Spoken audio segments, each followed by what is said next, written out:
ben inanıram. Ben tam inanıram ki her şey adalet namına değişecek bizim bölgede. Mütlak, mütlak. Siz gelecekte hele gidip öz güzel Göyçe torpağını da göreceksiniz. Öz doğma dağlarınıza, bulaklarınızı, çaylarını da göreceksiniz. Salam dəyərli Monitoring TV-nin izləyiciləri və dəyərli tələbələrimiz və hörmətli qonağımız Filologiya üzrə fəlsəfə doktoru Doçent Sevinç xanım Sadıqova. Xoş gəlmisiniz bizim televiziyaya. Bizim platforma verilişində bir daha hər kəsi salamlayıram. Həm dəyərli izləyicilərimizi, Monitoring TV izləyicilərini, həm də sizləri. Dəyərli tələbələrimiz, bugün bildiyiniz kimi yenə də bizim mövzumuz Qərbi Azərbaycandır. Həm Qərbi Azərbaycanda yaşayan insanların şivələri, dialektləri və onlarda olan müəyyən fərqliliklər digər regionlardan, zonalardan əslində qalsa, məsələn, Bakı dialektində olan sözlər Şəkidə yoxdur. Şəki dialektində işlənən sözlər digər bölgələrdə yoxdur. Onsuz da fərqlilik var. Müəyyən mənada fərqliliklər var. Eləcə də Qərbi Azərbaycanın 22 mahalında məskunlaşan, yaşayan və həmin yerlərin əzəli, əbədi sakinləri olan insanların işlətdikləri sözlə təbii ki, bizim danışığımızda, bizim dialektimizdə, bizim ədəbi dilimizdə müəyyən fərqli cəhətlər var. Bunu Sevinç xanım sizlə öz fikirlərini bölüşəcək. Mən sizə kiçik bir məlumat vermək istəyirəm ki, biz 19 may, 22 may bu 4 günlük məsafədə Türkiyənin paytaxtı Ankara'da olduq və Ankara şəhərində Ankara universitetlərinin və Böyük Millət Məclisinin vəkilləri, millət vəkilləri, siyasi xadimlər, böyük tarixçi alimlər, eyni zamanda dövlət yetkililəri bizim tədbirimizə qoşuldular, konfransımıza, Qərbi Azərbaycan mövzusunda və həmin çox maraqlı, həddindən artıq maraqlı və Azərbaycan dövlətinin də dəstəklədiyi qayıdış haqqı, ədalətin qayıdışı mühüm şərti və beynəlxalq hüquq. Sevinç xanım xəritəni sizə indi göstərəcək və bu xəritə də stolun üstündə hər kəsə qoyulmuşdur. Siz izləyə bilərsiniz, baxa bilərsiniz. Eyni zamanda tamam belə bir broşura var idi. Həmin bu kitabçada, broşurada Qərbi Azərbaycana qayıdışın əsasları və panel çıxışlar var idi. Həmin tədbirə, konfransa bizim Ali Baş Komandanımız, Cənab Prezidentin də məktubu var idi, təbrik məktubu var idi, oxundu. Hörmətli Ədalət müəllim tərəfindən Prezident aparatının şöbə müdiri. Və inanın ki, o 2 gün davam edən, 4 gün biz səfərdə oldu, amma onun 2 günü sırf Qərbi Azərbaycanla bağlı, bir günü isə mütləq konferansla bağlı nə qədər danışıqlar oldu. Hər biri bizim haqq yolunda olduğumuzu, bizim qayıdışımızın labüdlüyü haqqında fikirlər səsləndi. Mən istəyirəm, siz biləsiniz ki, bu təkcə Respublika daxilində gedən proses deyil. Hər il dekabr ayının 5-də beynəlxalq konferans olur. 100-ə yaxın ölkənin nümayəndələri iştirak edir. Təsəvvür edin də, onlar da gedir öz ölkələrində həmin məlumatları yayırlar. Beləliklə bizim problemimiz dünya çapında yayımlanmış olur. Amma bunlar hamısı var. Biz bunlara müvəffəq oluruq. Amma ölkə daxilində də, yəni öz respublikamızın daxilində də tələbələrin, lap orta məktəb şagirdlərinin, lap Bakı doğumlu, başqa yer doğumlu, yəni Qərbi Azərbaycanlı da əsli. Amma orada doğulmayıb, bax o insanların da maariflənməsi üçün Monitoring TV-nin bu platforma verilişi fəaliyyət göstərir. Və dediyim kimi, bugünkü qonağımız filologiya üzrə fəlsəfə doktoru da Sevinç Səduhovadır. Sizin hörmətli, dəyərli bizim bu gələcəyimiz, belə deyək, onsuz da dəyərli insanlarsınız, bayraq sizin əlinizdə olacaq, siz aparacaqsınız, mübarizəni də siz davam etdirəcəksiniz və mən çox istəyirəm ki, çox diqqət kəsiləsiniz. Harada nəyi bilmək istəyirsinizsə, bizə suallar ünvanlayasınız. Və beləliklə Sevinç xanım, məncə verilişimizin müəyyən bir məqamıdır ki, fikirlərinizi bölüşəsiniz. Buyurun. Təşəkkür edirəm Ayrə xanım. Mənə söz verdiyinizə görə, ümumiyyətlə bu cür bir missiya ilə məşğul olduğunuza görə, bu qədər aktual bir mövzunu dönə-dönə gündəmə gətirməyiniz, müxtəlif beynəlxalq konfranslarda bu mövzu ilə bağlı sizin çıxış etməyiniz, hətta respublika daxilində belə, yəni bu məsələni mütəmadi olaraq diqqətdə saxlayaraq xalqı da hətta maarifləndirirsiniz. Nəinki tələbələrimizi, qeyd etdiyiniz kimi onlar bizim gəncliyimizdir, amma ümumiyyətlə bütün xalqın da əslində bu və ya digər məsələlər barədə məlumatlanması, tarixi həqiqətləri bilməsi vacibdir və siz də bu missiyanı şərəflə həyata keçirirsiniz. Buna görə biz hər birimiz sizə minnətdarıq. Çox sağ olun. Elə bu xəritənin və bu tədbirin keçirilməsi, konfransın keçirilməsi, mən baxdım, burada geri qayıdış konsepsiyasının hazırlanması, bunlar böyük tarixi məqamlardan xəbər verən məsələlərdir. Və biz sanki insanın içində bir qürur dolur ürəyinə ki, biz o günləri də yaşayacağıq, biz o tarixi qayıdışın şahidləri olacağıq və necə ki, Qarabağ zəfərinin sevincini yaşadıq, qələbəsinin o tam qürurunu, ürək dolusu yaşadıq. Biz Qərbi Azərbaycana da, yəni o aborigen sakinlərin, köklü sakinlərin, yerli sakinlərin qayıdışını, böyük qayıdışını görəcəyik. Bu tarixi hadisənin şahidi olacaq. Tarixi ədalətin bərpa olunmasının şahidi olacaq. Və sizin də qeyd etdiyiniz kimi bizim tədqiqatçıların da diqqət mərkəzindədir. Həm Qərbi Azərbaycanın yer adları, toponimləri, həm dialekt və şivələri dilçilər tərəfindən öyrənilir, tarixçilər, coğrafiyaşünaslar tərəfindən də ərazinin həmin torpağın tarixi öyrənilir. Dönə-dönə o gizlədilmiş, məqsədə uyğun şəkildə, məqsədyönlü şəkildə gizlədilmiş tarixi həqiqətlər tarixçilərimiz tərəfindən faktlar şəklində açılır, ortaya qoyulur. Bax, belə xəritələr, tarixi faktlar, tarixi mənbələr açılaraq ictimaiyyətə təqdim edilir ki, insanlar maariflənsinlər və görürsünüzmü, bu haqq işinizdə, yəni hardansa sərhədin o biri tərəfindən bir bəlkə də bilərəkdən, bəlkə mən əminəm ki, elə bilərəkdən, yəni bəli, el sözü ilə desək, daş atırlar, haqq işi də daş atırlar özdəki, güya onlara Azərbaycan Respublikasının və yaxud hər hansı bir qurumun torpaq iddiası var, ərazi iddiası var. Halbuki onlar özləri də çox yaxşı bilirlər ki, bu ərazilərin köklü sakinləri Azərbaycan türkləri olublar. Və bunu biz demirik. Bunu baxın 1903-cü ilə aid bu xəritəyə. Rusların Çar Rusiyasının dövründə tərtib olunmuş xəritə, biz o adlara baxsaq, orada bir dənə erməni mənşəli ad tapmayacaq.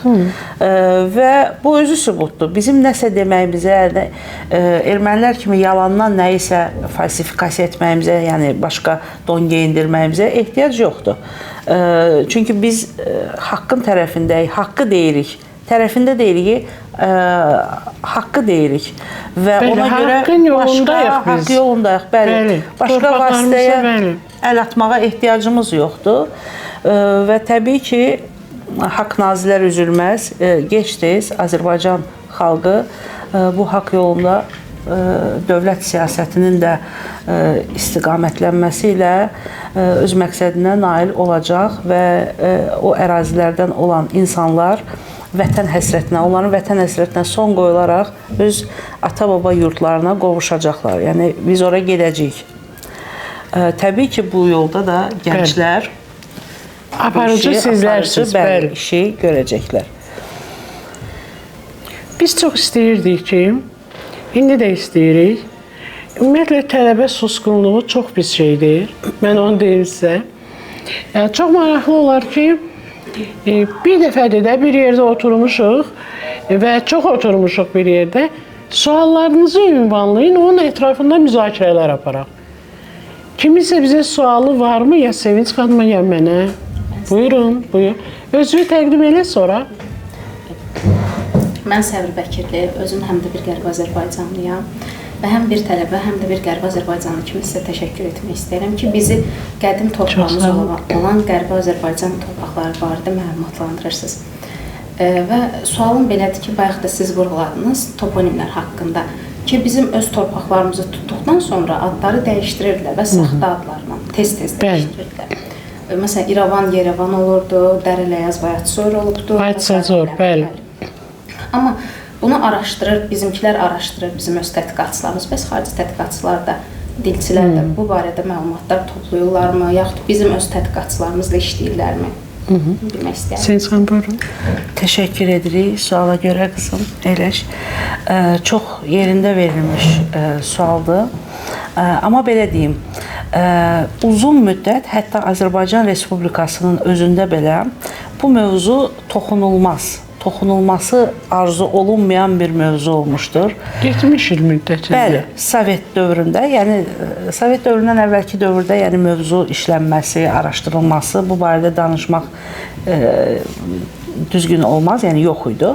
Amma Sovet dövründə, yəni tutaq ki, toponimika inkişaf eləyəndə, dialektologiya inkişaf eləyəndə, təbii ki, həmin ərazilərin də toponimlərini araşdırmaq istəyənlər var idi, dialektlərini araşdırmaq istəyənlər var idi. Hələ özümüzdən, siz sual verdiniz ki, xaricdən, hələ Azərbaycanlıların özündən araşdırmaq istəyən var idi və çox təəssüf ki, onlar həmin dövrdə mövcud olan siyasi rejim tərəfindən təqibə məruz qalırdılar. Yəni, qadağan olunmuş mövzular idi. Bəyənilmirdi, onların işi bəyənilmirdi, bəli. Mən bir dissertasiya oxumuşam Göyçə dialekti ilə bağlı. Ümumiyyətlə, orada məlumat verilir, yazan Azərbaycanlıdır. Mən dissertasiyanı oxudum, 60-cı illərdə yazılmışdı. Çox təəccübləndim ki, yazan bunu müəllif Azərbaycanlıdır. Niyə belə yazıb? Baxdım, sonraki elmi rəhbəri Abovyan familiyalı bir şəxsdir və mənə aydın oldu. Qeyd olunurdu ki, orada, məsələn, bir kənd barədə danışırdı, deyir ki, buranın ən qədim sakinləri 5 tayfaya ayrılırdı. O tayfadan 3-ü Azərbaycanlılar idi, 2-si ermənilər idi. Amma biz tarixə baxırıq, heç bir mənbədə, tarixi mənbədə, statistik göstəricidə erməni tayfası orada yaşamayıb da. Və mən gördüm ki, hətta bunu Azərbaycanlıların əli ilə belə etməyə, yəni o faktları çalışıblar. Elmi rəhbərdir, çalışıb bunu versin. Bir dissertasiya müdafiə olunandan sonra bu faktdır.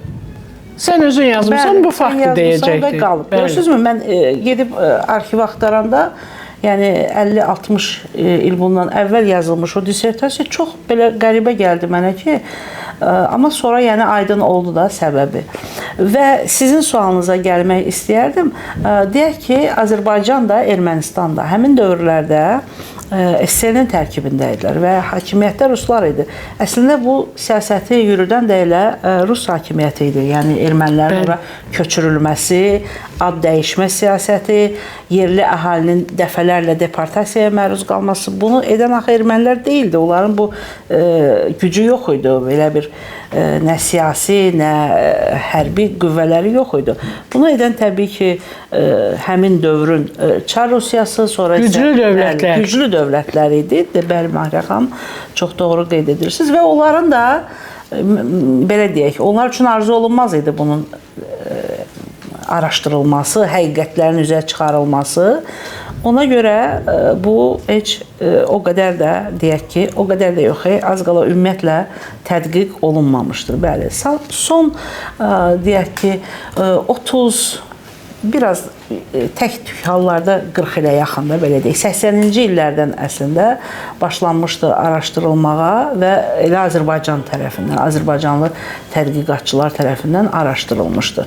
Amma çox yaxşı haldır ki, bizim görkəmli dilçilərimiz, baxın Mahirə xanımın timsalında bunu ürək dolusu deyirəm, bayaq da qeyd etdim. Azərbaycandan yox, artıq dünyanın müxtəlif nöqtələrindən, o beynəlxalq tribunalardan, yəni həqiqətləri çatdırırlar, dünya ictimaiyyətinə çatdırırlar ki, bu fikirlərimiz, bu haqq səsimiz yalnız Azərbaycan daxilində qalmasın, bizi dünya eşitsin. Çünki bilirik, yəni biz bunu inkar eləyə bilmərik ki, ermənilərdə bu təbliğat maşını çox güclüdür və o yalançı təbliğatlarını onlar bütün dünyaya həqiqət donu altında sevirlər də təqdim etməyi.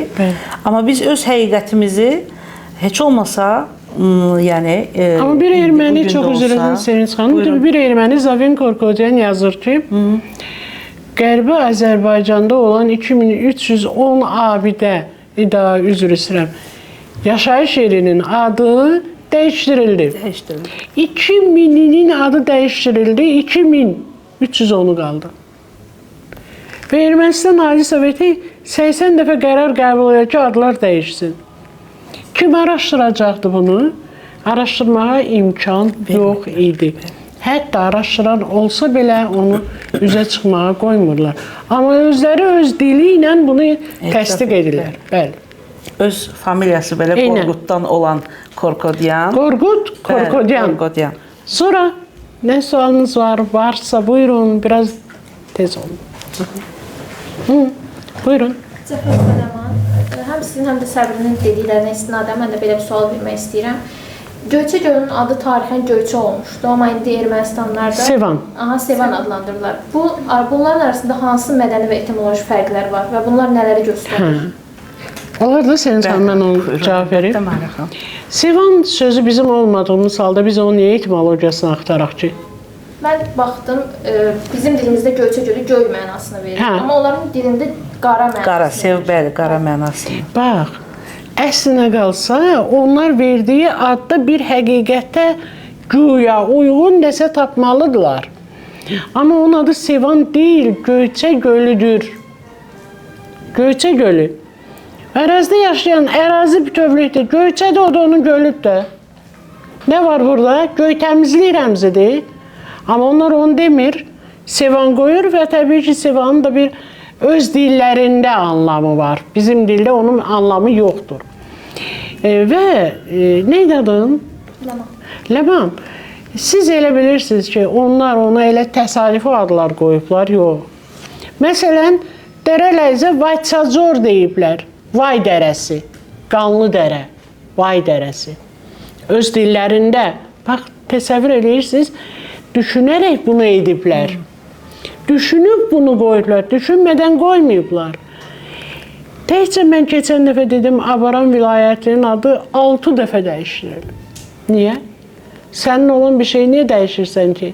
Yəni, bizim toponimlər zaman-zaman təbii ki, belə deyim sizə, soyqırıma məruz qalıb.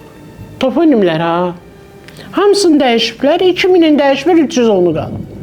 O da elə bir adı olub ki, ona ehtiyac olmayıb da, onun bir hissəsini dəyişiblər, bir hissəsi qalıbdır, məsələn. Yüzlərlə belə toponimləri demək olar ki, bəli, onlar dəyişdiriblər. Erməniləşdirmə siyasətinin bir qolu da budur. Aydındır. Sağ olun. Mahirə xanım, sizin sözünüzə qüvvət deyim. Onlar, bəli, bunu bəzən naşı halda ediblər, o təcrübəsiz. Daha sonra isə, məsələn, görüblər ki, yox, bu dəyişdirdikləri ad o qədər də onların işinə yaramayacaq. Uyğun olmadı. O qədər də işlərinə yaramayacaq. Bir də dəyişiblər.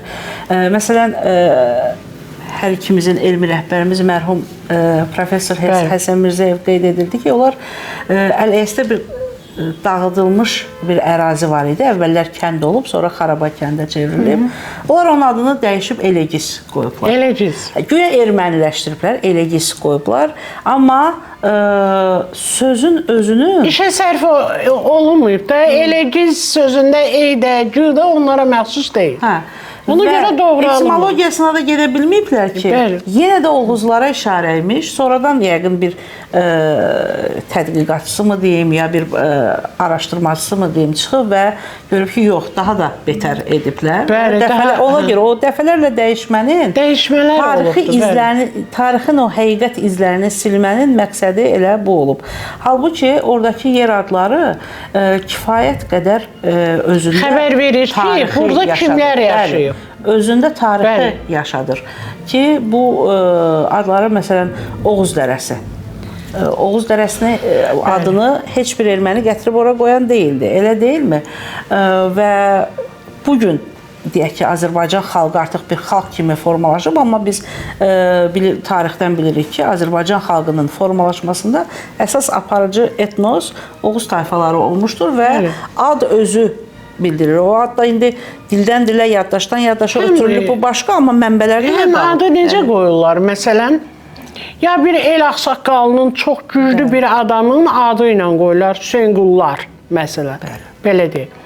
Ya coğrafi o relyefə uyğun qoyurlar, qovuşuq məsələn. Düzdür, mərhum Həsən Mirzəyev izah eləyir ki, bu qov tayfalarının adındandır. Qovlar Tovuzda da var. Qovuşuq sözü də oradandır. Amma eyni zamanda nəzərə almaq lazım ki, bir neçə kənddən axıb gələn çay orada qovuşur. Çayın 4 yolun qovuşması. Qovuşmasıdır, onu da özü deyildi və coğrafi o relyef daha doğrusu nəzərə almaq lazımdır. Biz bunları nəzərə alaraq etmişik də, bizim babamız, bizim atamız kimdir, o ulumuz kimdir? Bax, onun adı ilə kəndi salıb, öz adını da verib ora və ya Oğuz tayfalarıdır, kəndi yaradıblar, tayfanın adını veriblər ora və ya şəraitə uyğun. Amma bunlarda o yoxdur. Məsələn, Vaytsaco, Rexeknaco, Mikayan da olub o bölgənin adı, Mikayan. Onların bir tarixi güya şəxsiyyəti və o da özünü doğru duyub, SSR hökuməti onun ləğvinə qərar verib ki, adlarla bölgə Şamyan, nə bilim, Stepanakert filan olmaz. Olmaz deyə onlar həmin məsələdən keçib başqa bir ad düşünüblər. Belə, yəni mühitə uyğunlaşan həşəratlara nə deyirlər? Bu qələm bunlar. Aydındır. Davam edək. Davam edək. Mayra xanım, üzr istəyirəm, bir fakt deyim. Məsələn, Təhlə düşən yurd. Yəni, ad özü xəbər verir. Təhlə, Təklə bu qədim türk tayfaları. Türk tayfasıdır, bəli. Nəinki Azərbaycanda, hətta Orta Asiyada belə yayılmış. Təkləli də var, hətta bizdə soyadlar da var elə. Və Təklə Muğan, Orta Asiya belə ərazisində belə Təklə elə. Var, Orta Asiya, bəli. Təkə türkmanlar. Qaramanlar, nə bilim, yəni bunlar uydurma deyil, əfsanə deyil. Bunların min illərlə yaşı var. Bəli, və bunları yaşadan adlar təbii ki, erməni şovinistlərinə sərf etmirdi. Üstəgəl, Qərbi Azərbaycan ərazisindəki adların bir qrupunda da Mayra xanım, dilin qədim ünsürləri yaşayır. Qədim, bu hal-hazırda dilimizdə işlənməyən, arxaikləşmiş sözlər yaşayır ki, arxaikləşmiş şəkilçilər də. Bəli, bəli. Onlar həmin adlara hopub, deyək ki, məsələn, Dərələyəzdə Ardaraz kəndi var. Araz hissəsi bizə aydındır əslində, yəni çay adından bugün də yaşayır. Amma ard sözü, art, baxırıq, yəni bugün dilimizdə həmin mənada, yəni art, nə mənası verir? Amma lüğətləri, tarix, türk dillərinə aid qədim lüğətləri axtarırıq, türk dillərinə aid mənbələrə baxırıq və görürük ki, art sözü dağın döşü, dağın maili hissəsi, hündürə qalxan hissəsi və kəndin relyefinə baxanda görürsən ki, bəli, həqiqətən də kənd elə dağın o yuxarı qalxan o maili hissəsində yerləşir və həmin deməli, deyək ki, Gindivaz adını götürək. Bəli, Gindivaz, Gindivaz da, bəli. Vays, bu hissələr hamısı qədim arxaik elementlərdir ki, onlar artıq öz işləkçiliyini itiriblər. Bəli, dildə amma qalırlar, dildə qalırlar, pasiv fondda yatır. Amma bu gün işlənməkdə. Hətta onlara da bəzən sözə də bənzədirlər. Çünki faktiki onun etimologiyasını bilmirsən. Bilməyəndə belə də olur və mən sizə bu günləri Sevinç xanım, mənə elə gəlir ki, biz tapşırığımızı verək, davam edək də. Yəni bizim borcumuzdur bunu edək. Bu qrupda təxminən gələn dəfə hər kəsdən təxminən 30 yemək adı, məhz Qərbi Azərbaycana məxsus, 30 kənd təsərrüfatı alətinin, heç kim qeyd eləmir amma, beynimizə yazırsınız, bir yerə qeyd eləyin. 30 yemək adı, 30 kənd təsərrüfatına məxsus alətlərin adı və ən azı 30 kənd adı, amma etimologiyasına diqqət yetirməklə növbəti dəfə onu sizdən soruşacağım. Ola bilər biz çəkilişimizdə siz olmayasınız, başqa tələbələr olsun, amma biz auditoriyaya girib onu sizdən soruşacaq. Bunu əmin ola bilərsiniz. Maraqlanın, diqqət yetirin. Şivələrdən də. Bəli, elə şivələrdən də olar. O tapşırığı sizə Sevinç xanım verər. Mənim marağımda odur ki, görüm elə siz bunu yığıb, yazıb, onların etimologiyası və ya deyək ki, yeməklərin hazırlanma qaydalarını edə biləcəksinizmi? Bir yaşlı nənədən, bir xaladan öyrənmək olar onu da. Nə var orada bir marağında olsa öyrənərsən. Aydındır. Sizdə Qərbi Azərbaycanlı bir yaşlı adam yoxdur, qonşu da var. Aydındır. Davam edirik. Mahirə xanım, mən bir məsələni deyim. Ümumiyyətlə, Qərbi Azərbaycan ərazisi sanki o Azərbaycan xalqının, belə deyək, qədim folklorunun, qədim adət-ənənəsinin, qədim milli mətbəxinin, xalçaçılığının, əl sənətinin, əl işləri sənətinin, belə deyək, o mərkəzi kimi orada yaşayan əhali, yəni çox bağlı olub qədim adətlərə, ənənələrə və bunu həm yaşayış tərzində, həm sizin qeyd etdiyiniz kimi mətbəxdə bunu yaşadıblar əsrlər boyunca. Mətbəxdə bir mədəniyyətdir. Zəngindir, bəli. Və danışıqlarında, dillərində, dialekt və şivələrində bunu yaşadıblar. Qərbi Azərbaycan dialekt və şivələrini araşdırarkən biz orada o qədər zəngin bir xüsusiyyətlər görürük ki və təəccüblənirsən, belə heyrətə gəlirsən, nəinki təəccüblənmək ki, Azərbaycan xalqının təbii ayrılmaz bir hissəsidir, bir xalqı. Bütövün bir hissəsidir. Amma belə deyək də, məsələn, elə ərazilər var ki, onlar müasirləşməyə sanki biraz daha çox meyilli olublar. Mənim anam həmişə deyərdi, get bala, get, şat şalayın ged evə. Şat şalayın, yəni mən onu heç yerdə heç eşitməmişəm. Amma o deyirdi, axıra qədər də deyirdi. Yəni onu yaşatmışdı. Bəli. Hansı ki o şalayın sözü, şad var. Şalayın sözü yoxdur, o arxaikdir. Arxaik bir elementdir, amma dildə Qərbi Azərbaycan dialektində qorunub, saxlanıbdır. Bunlar dilin zənginliyidir uşaqlar. Bu təkcə Bakı dialekti, Şəki filan deyil. Bunları da hətta Cənub dialektində, Cənubi Azərbaycan dialektlərində, hətta hamısını bilmək lazımdır, öyrənmaraq göstərmək lazımdır. Bunları ən azı xarici ölkədə bir hissə rast gəlib şat-şalayın sözü. Nədir ki şat-şalayın? Sən təəccüb olsan, deyən fransız dilindədir, ya ingilis dilindədir, deməyəsən, yəni maraq lazımdır onu öyrənməyə. Sizin də öyrənməyimizin ən gözəl vaxtıdır. Mahirə xanım, sözünüzə qüvvət, Allah ananıza rəhmət eləsin. Mən klassik ədəbiyyatı araşdırarkən bu arxaik sözlərlə bağlı və onların Qərbi Azərbaycan şivələrində qalması, izləri yalnız bir yerdə rast gəldim. Deməli, Qövsi Təbrizidə belə bir beyt var, misra var idi. Mey içib çıxmış şəlayin evdən ol. Şəlayin, görürsünüz şəlayin, şəlayin. Şəlayin sözü baxın orada, yəni mey içib, mey içəndə adamın əhvalı yaxşılaşıb, çıxmış şəlayin, evdən deyir, belə xoş əhvalla o gözəl həmin mənadadır. Görsən, bu da deyir şad şəlayin.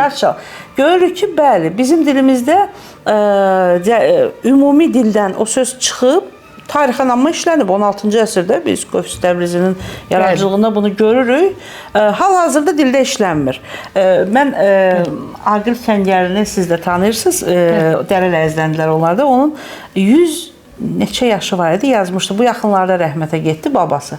Mən bir dəfə özüm ona yazdım ki, olar siz babanızdan Sallı kəndindəndirlər, olar soruşasınız, Şalayın sözü işlənir onlarda. Dedi ki, babamdan niyə soruşum ki, elə mən özüm də bilirəm, babamdan eşitmişəm.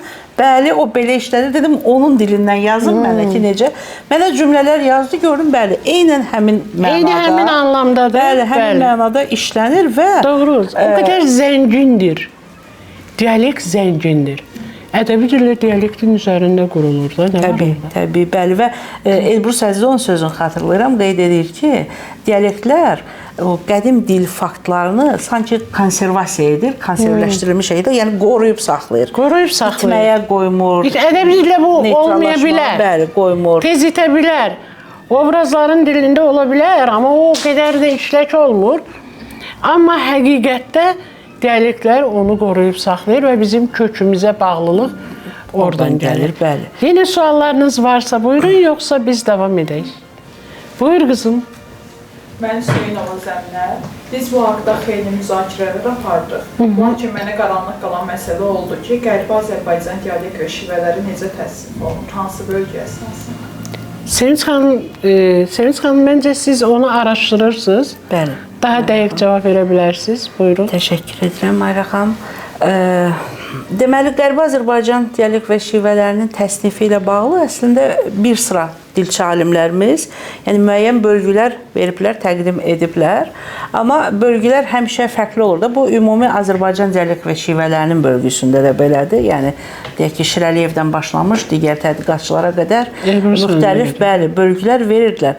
Qərbi Azərbaycanla bağlı, məsələn, deyək ki, Həsən Mirzəyev qeyd edirdi ki, Qərbi Azərbaycan dialekt və şivələri o konkret regionlar üzrə bölmürdü, amma ümumi olaraq qeyd edirdi ki, bunlar Azərbaycan dilinin qərb qrupu dialekt və şivələrinin xüsusiyyətini daşıyanlar var. Bir də cənub qrupu dialekt və şivələrinin xüsusiyyətini daşıyanlar var. Deyək ki, Ağbaba, Amasya ərazisini, Kaliningrad rayonunu,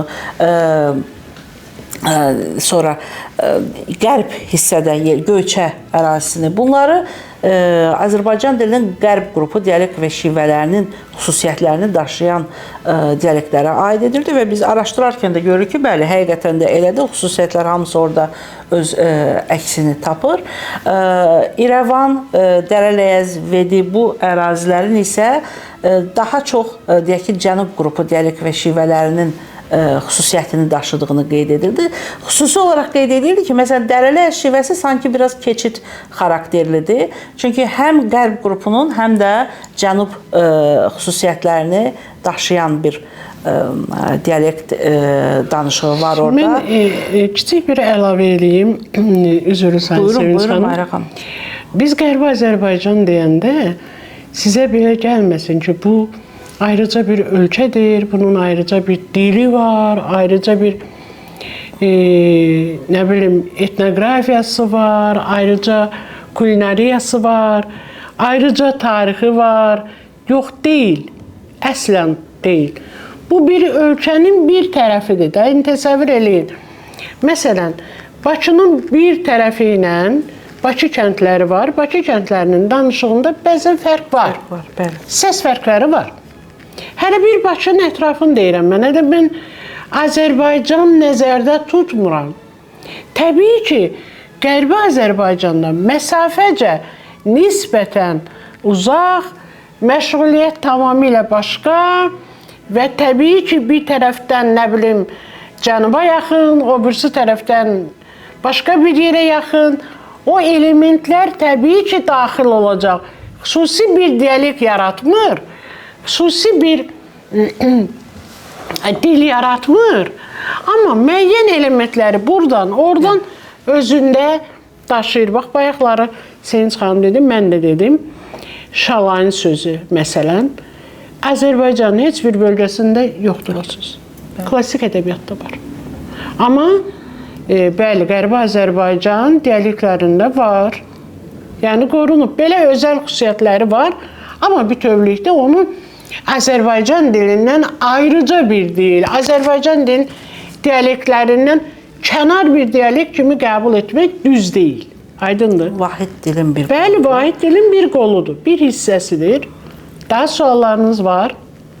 Yoxsa biz də yavaş-yavaş yekunlaşdıraq. Amma onu deyim ki, mən verdiyim tapşırıqları Sevinç xanımla, mən də biz yoxlayacağıq. Aktivliyinizdən yenə də xoşum gəlmədi. Belə aktivliyi olmur. Sən deməlisən, sən müzakirə etməlisən. O deməlidir, bu müzakirə etməlidir. Yəni, müzakirə olmadı. Bilirsiniz, nəyi müzakirə edirlər? Bildiyim bir şey. İnsan da öyrənmirsə, bu çətindir. Öyrənməlidir və müzakirəyə hər zaman hazır olmalıdır. Dəyərli tələbələrim, mən amma heç ümidsiz deyiləm. Həmişə ümidliyəm ki, bizim gənclər hər şeyə qadirdir və gördüyünüz kimi Qarabağ Savaşının da qalibləri gənclərdir.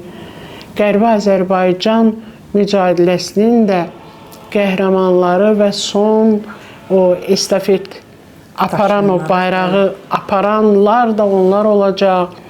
Bəlkə ən nəhayət qələbəmizi təmsil edən əsərlər də sizin tərəfinizdən yazılacaq. Ona görə biz hər ikimiz çox ümidliyik.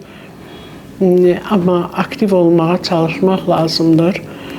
Biz Qərbi Azərbaycan mövzulu verilişləri davam etdiririk. Elə bilirsiniz ki, mücadiləmiz sona çatana qədər, yox, ondan sonra da davam edəcək. Allah hər kəsə ömür versin. Biz edib dayanacaq, siz edəcəksiniz. Vaxtı ilə mərhum dilçimiz Həsən Mirzəyev edirdi, indi Sevinç xanım davam edir, Mahirə xanım davam edir və bizdən sonra siz davam edəcəksiniz. Deyəcəksiniz, hər şeyi deyib torpağımıza dönəndən sonra axtarmalı çox şeylər var. Araşdırmalı, bəlkə də yüzlərlə alim lazım ki, Dərələz folklorunu, el şairlərini, aşıqları araşdırsın. Yəni, bu elə belə deyil. O qədər mədənlər var, qızıl yataqlar var, gümüş yataqlar var, zəy yataqlar var, molibden var.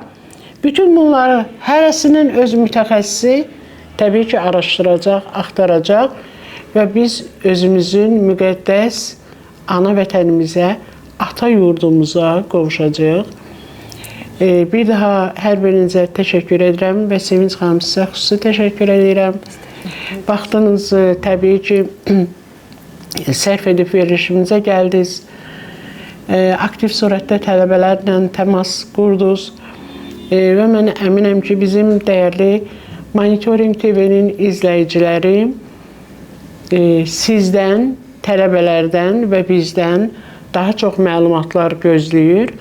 Ona görə də növbəti verilişimizdə görüşənə qədər bir daha təşəkkür edirik dəyərli izləyicilərimizə və sizlərə sağ ol deyirik.